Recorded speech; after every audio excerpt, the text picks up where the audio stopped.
Hello, j'espère que tu vas bien. Et ben écoute, je te retrouve du coup dans la deuxième partie de ce podcast sur le lancement et donc pour te partager les 5 autres clés que j'ai notifiées qui ont fait une différence pour moi et pour ce lancement et que j'avais envie de te partager pour que potentiellement ça puisse faire un déclic et donc que ça puisse faire une différence pour toi et tes lancements.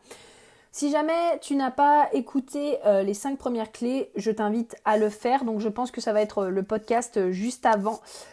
Et puis voilà, écoute, on va rentrer tout de suite dans le vif du sujet. Et puis je vais te partager les 5 dernières clés pour que ce soit quand même, je pense, un tout petit peu plus court que le podcast précédent qui a presque duré une demi-heure, mais qui franchement était riche. Et voilà par rapport à ça. Alors, c'est parti. Donc, on va reprendre clé numéro 5 que j'avais envie de te partager ou clé numéro 6. Clé numéro 6, pardon. Clé numéro 6 que j'avais envie de te partager qui a fait une différence pour moi cette fois. Ça a été de créer une liste d'attente. Alors, figure-toi que... en fait, mais tu sais que ça s'est fait hyper naturellement. En fait, il y a plein de choses dans ce lancement que je ne saurais pas t'expliquer comment est-ce que ça s'est passé. C'est comme si tu veux, j'avais eu plein de pièces de puzzle et que pour ce lancement, elles s'étaient toutes imbriquées les unes avec les autres, en fait. Donc ça a été assez fort, c'est-à-dire que j'avais déjà commencé à faire une liste d'attente, si tu veux, pour VSD, mais tu sais, il n'y avait pas vraiment d'intention la première fois que j'ai commencé à le faire. Et faire les choses avec intention, c'est-à-dire savoir pourquoi est-ce que tu les fais de cette manière et pas d'une autre, eh ben c'est hyper important parce que quelque part, c'est ce qui va te driver. Quand tu sais pourquoi tu fais quelque chose, eh ben, tu vas le faire naturellement, mais si tu sais pas pourquoi tu le fais pour le faire, ben en fait, ça n'a pas vraiment de sens. Et quelque part, et après avoir discuté avec beaucoup de personnes, je pense que l'être humain a besoin de sens quand il fait quelque chose. Donc, savoir pourquoi tu fais les choses, c'est important. Donc quand j'ai commencé cette liste d'attente, il n'y avait pas vraiment de sens en fait. C'était ok, ben on dit que faire une liste d'attente c'est pas mal, alors why not en fait. Je vais tester.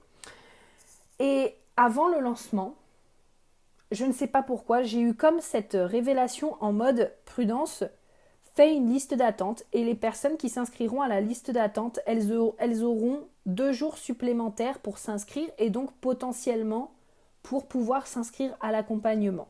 On va en reparler juste après ça, justement.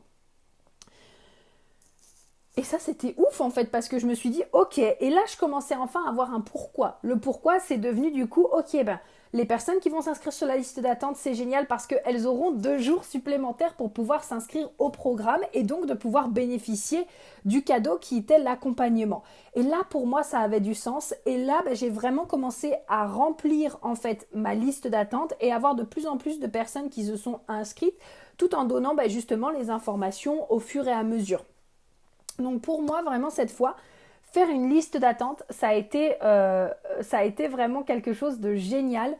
Et ça a fait une grosse différence. Donc si toi tu ressens que justement c'est quelque chose qui peut t'aider, eh ben n'hésite pas à en faire une. Mais par contre, vraiment je t'invite à te demander pourquoi est-ce que tu as envie de le faire.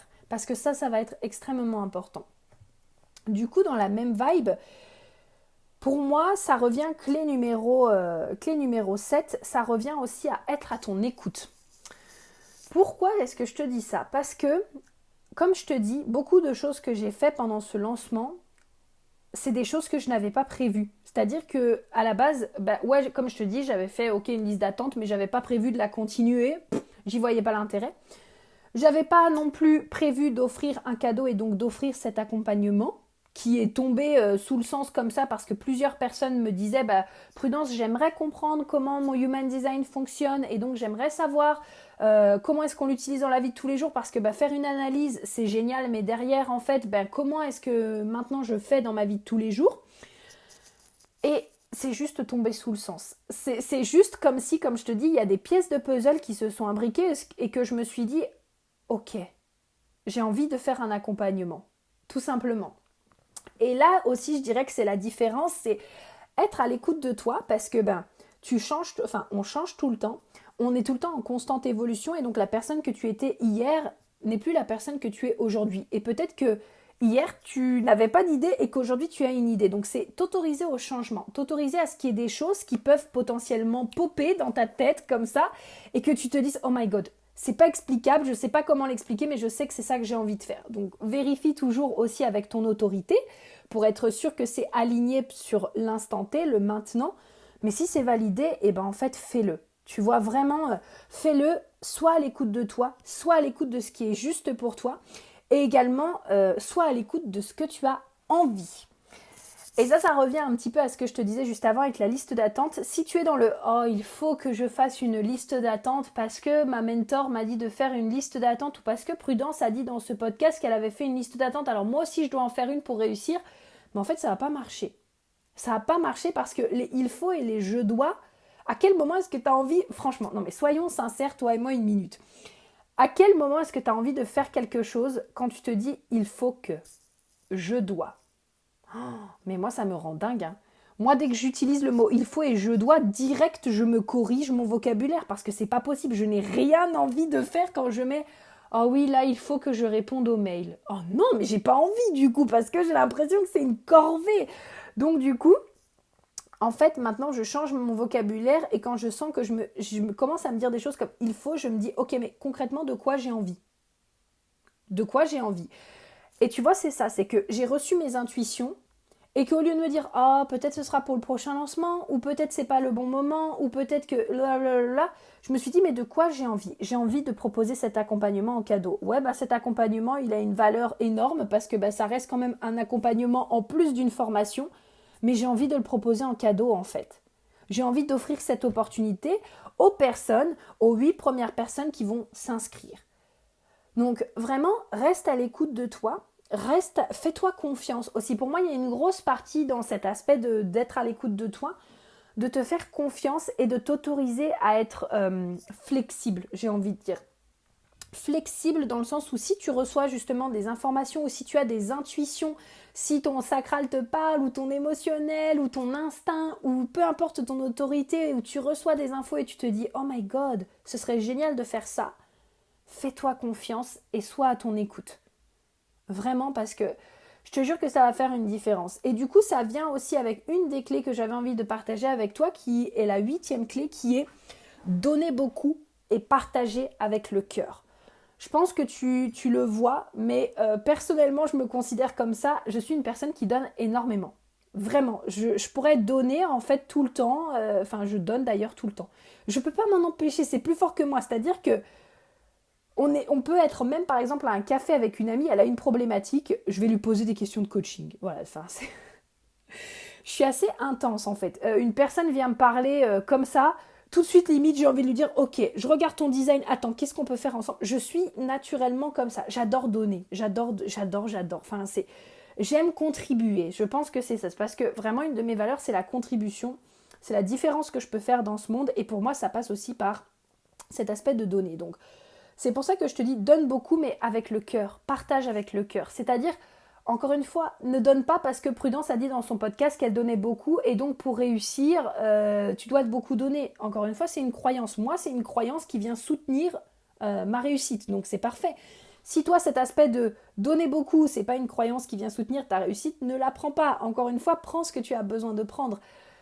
Mais pour moi, vraiment, cet aspect de apporter de la valeur aux autres, donner, ne pas hésiter, ne pas lésigner, et ben en fait, c'est vraiment quelque chose qui va, selon mon expérience, selon ma ligne 3 qui te parle ici, qui va énormément t'aider.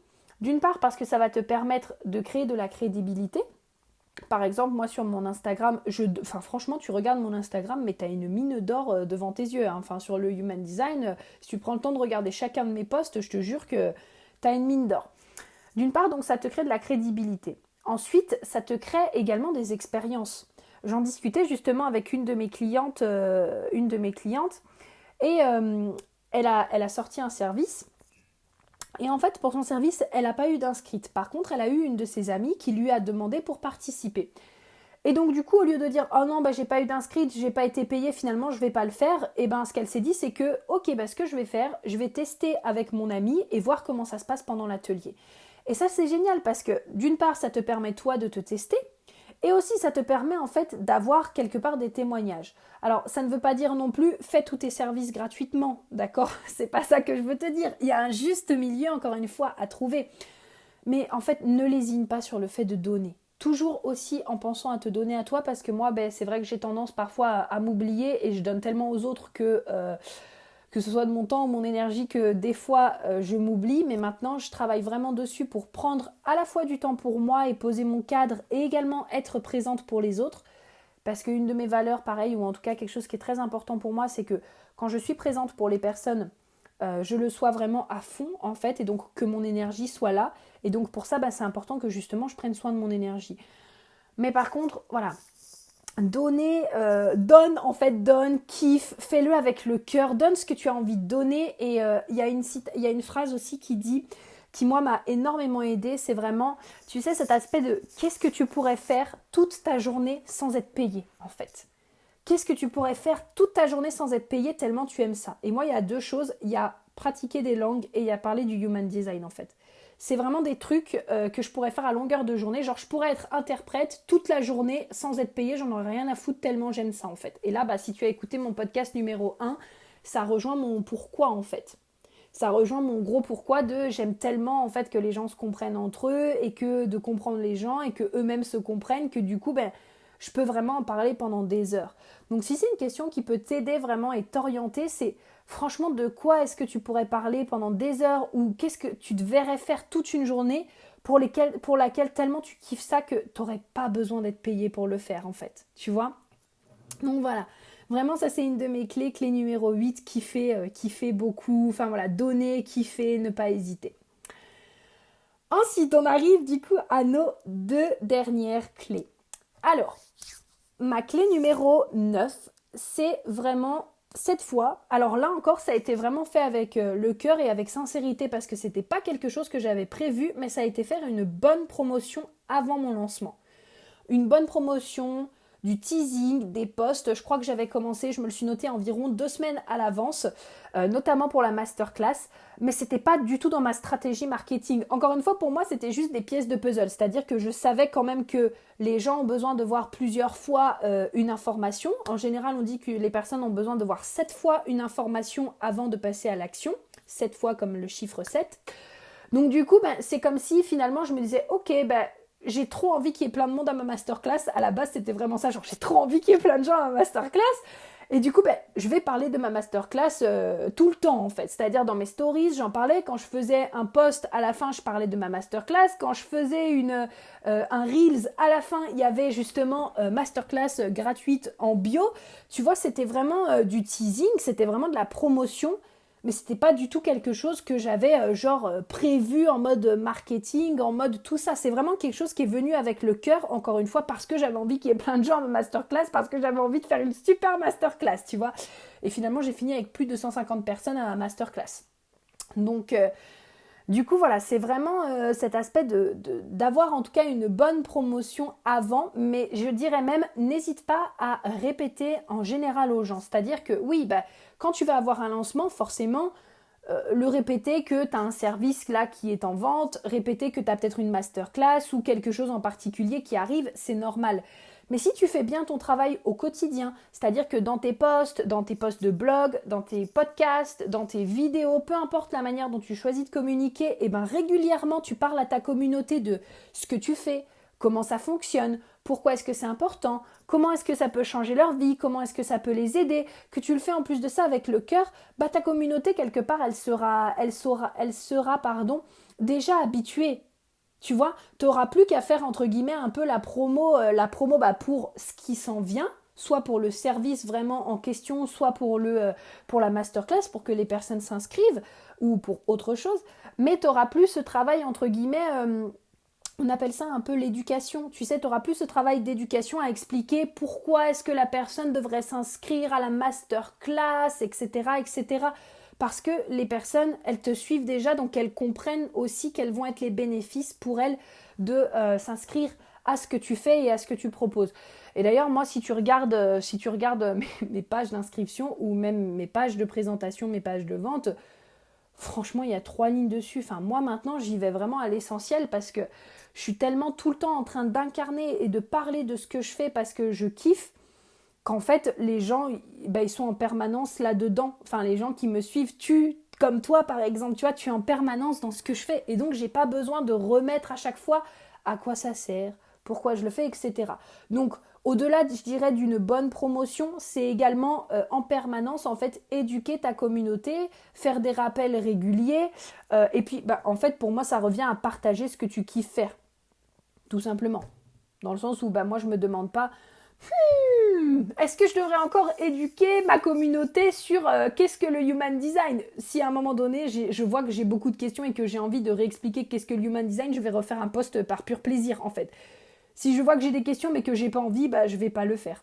Voilà, vraiment maintenant je fonctionne comme ça. Si vraiment j'ai pas envie de faire quelque chose, je me force pas, tu vois. Bref, voilà par rapport à ça. Et dernière clé, alors celle-là, elle est propre à moi. Elle est propre à moi parce que pour moi c'est quelque chose qui est vraiment important. Et c'est quelque chose que je fais également. C'est que j'ai des affiliés. Donc des affiliés qui sont soit mes anciennes clientes, soit qui sont également des amis à moi, ou alors des personnes avec qui j'ai fait des échanges de services et donc qui ont pu tester mes services. Moi j'adore ça, j'adore avoir des affiliés, donc des affiliés de confiance, dans le sens où moi ça me permet de pouvoir faire la promotion de mes services. Et également, j'aime cet aspect où quelque part, je remercie les personnes qui ont travaillé pour moi en les rémunérant. Voilà, je kiffe. Et moi, j'adore aussi être affiliée quand j'aime un service. Il y a quelques services que je promotionne, je pense que tu peux le voir assez régulièrement dans mes stories. Et j'adore justement cet aspect de, ok, j'ai kiffé le service, j'ai envie que ma communauté puisse le découvrir. Et j'aime aussi être rémunérée pour faire ça et juste pour parler de quelque chose qui m'a fait kiffer, en fait. Donc, du coup, voilà, moi j'ai vraiment des affiliés, j'adore ça et en fait, j'ai vraiment eu des affiliés qui ont été là pour partager ma masterclass, qui ont été là pour partager mon service aussi et j'ai énormément d'ailleurs de gratitude pour elles et puis si tu es une des personnes qui en fait partie, je te remercie profondément. C'est vrai que maintenant j'adore mettre de l'affiliation dans tous mes services. Là pour le membership que je vais créer, je pense que c'est pareil, il y aura une partie affiliation parce que j'aime vraiment cet aspect de tu kiffes quelque chose, et tu vas en parler et donc quitte à ce que tu en parles, autant que tu sois rémunéré pour ça en fait. Et pour moi, ça favorise ce flot d'abondance, de prospérité, de recevoir de l'argent et ça fait tourner tout le monde aussi. Je pense que c'est ça que j'aime, c'est que vraiment ça contribue à la réussite de tout le monde et c'est pas moi je réussis et toi tu réussis pas, etc. C'est que ça contribue à l'abondance et à la réussite de chaque personne. Donc vraiment c'est quelque chose auquel je tiens et auquel que j'apprécie beaucoup. Et donc le fait que mes affiliés aient été là, qu'elles aient été présentes, qu'elles aient vraiment partagé avec leur communauté en tout cas, et puis que ce sont des personnes aussi qui connaissent le HD, parce que forcément c'est sûr que quand tu parles du HD mais que tu connais pas trop, ou même en général, tu sais, quand tu parles de quelque chose mais que tu connais pas trop, ça peut être un peu plus compliqué. Et là qu'elles connaissent aussi, qu'elles arrivent à en parler et à mettre leurs propres mots, et ça a joué aussi. Et donc j'ai eu de nombreuses personnes qui se sont inscrites grâce à une recommandation. Et peut-être que toi qui écoutes ce podcast aujourd'hui, peut-être que tu es venu d'une de mes affiliées et je te remercie profondément d'être là et de faire partie de ma communauté aujourd'hui. Je me répète 2 fois. Ouais, je sais parce que j'ai l'impression que mon premier aujourd'hui, il était mal dit. Donc j'ai redit mon deuxième aujourd'hui. Donc voilà, et écoute, pour moi, j'ai fait le tour, à part aussi, bien sûr, te rajouter beaucoup de fun, de la joie, du kiff, des célébrations, comme je te disais, vraiment, quand tu fais quelque chose aussi, fais-le dans la joie, mais fais-le dans le kiff, tu vois. Allez, petite clé bonus, je sais, on croirait que je m'arrête jamais de parler, et je suis désolée, mais franchement, j'aime tellement, enfin, tu vois, là, je suis en plein, moi, dans ma porte 45 de la transmission, j'adore te transmettre ça, parce que je sais que c'est quelque chose qui va t'aider. Je discutais avec un gars récemment, et... on est en train de faire connaissance. Et en fait, il me disait, est-ce qu'il y a des choses que tu fais dans ton business que t'aimes pas, ou alors ce que tu fais, c'est toujours du pur plaisir? Et je lui dis, tu sais, la vérité, c'est qu'il y a 90% des choses que je fais, c'est du plaisir, du kiff, de fou.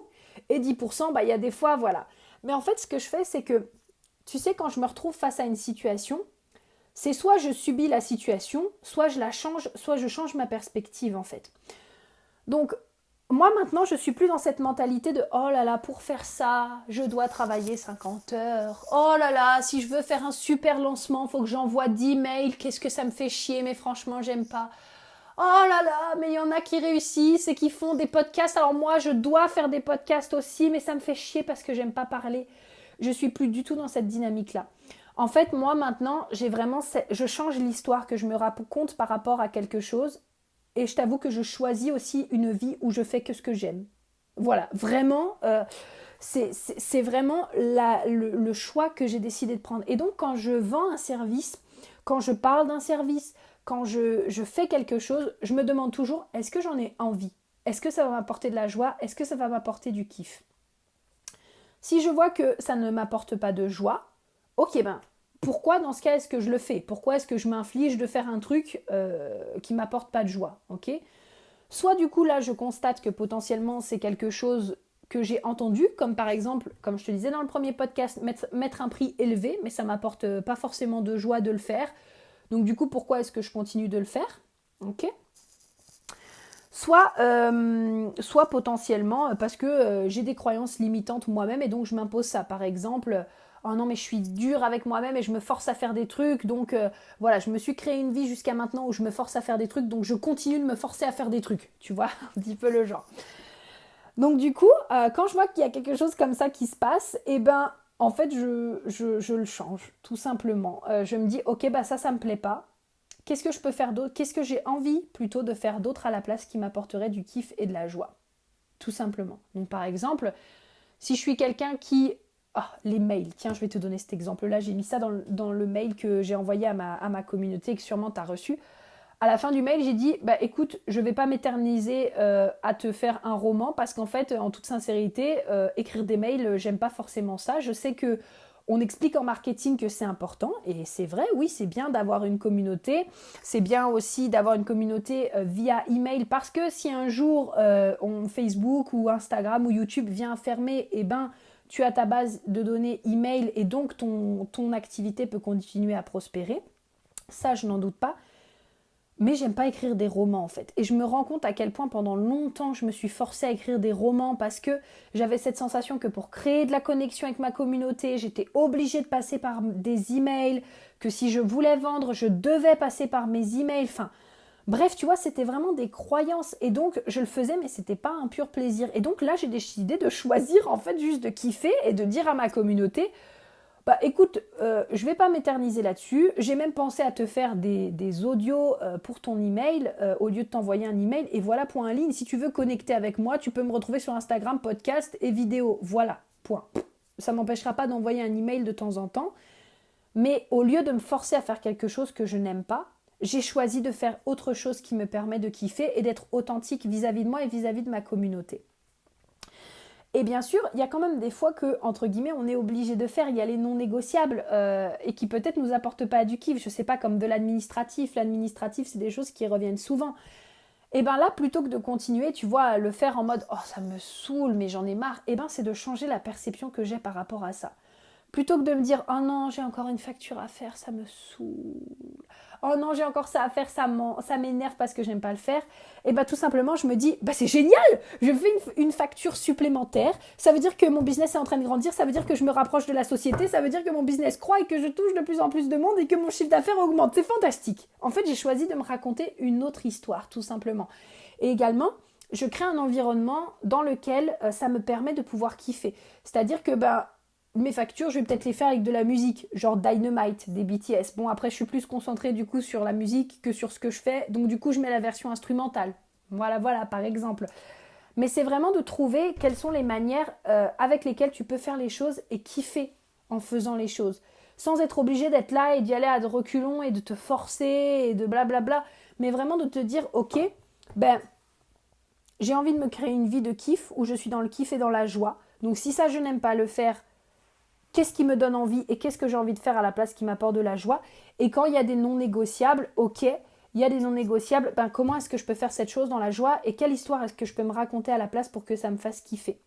Voilà, je pense que c'était important, c'était la petite clé bonus, la 11e clé, comme ça en plus on tombe dans le chiffre 11, mais c'est fantastique. J'avais vraiment envie de te partager tout ça, donc j'espère vraiment du fond de mon cœur que ces 2 podcasts t'auront vraiment beaucoup apporté, t'auront permis toi aussi de pouvoir t'aligner davantage et te réaligner justement par rapport à ça et par rapport à tes lancements. Et comme pour le précédent podcast, je t'invite vraiment à venir me dire ce que tu en as pensé, quelles ont été peut-être tes prises de conscience. Voilà, comme d'hab, je ne mange pas. Envoie-moi un petit message sur Instagram à prudence.cetour, C-E-T-O-U-R. Je suis toujours trop ravie de vous lire, de voir quand vous me taguez, de voir quand vous taguez mon podcast, quand vous envoyez mes publications, quand vous m'envoyez des messages. Enfin, voilà, j'adore. Et Instagram, c'est vraiment le réseau sur lequel je suis le plus présente. Et tu sais, le comble, c'est qu'avant, je détestais Instagram, c'est trop drôle. Et maintenant, c'est vraiment ma plateforme favorite. Donc, du coup, voilà. Et je te fais des gros bisous. Je te dis à très vite. On se retrouve prochainement. Et puis, écoute, prends soin de toi. Bye.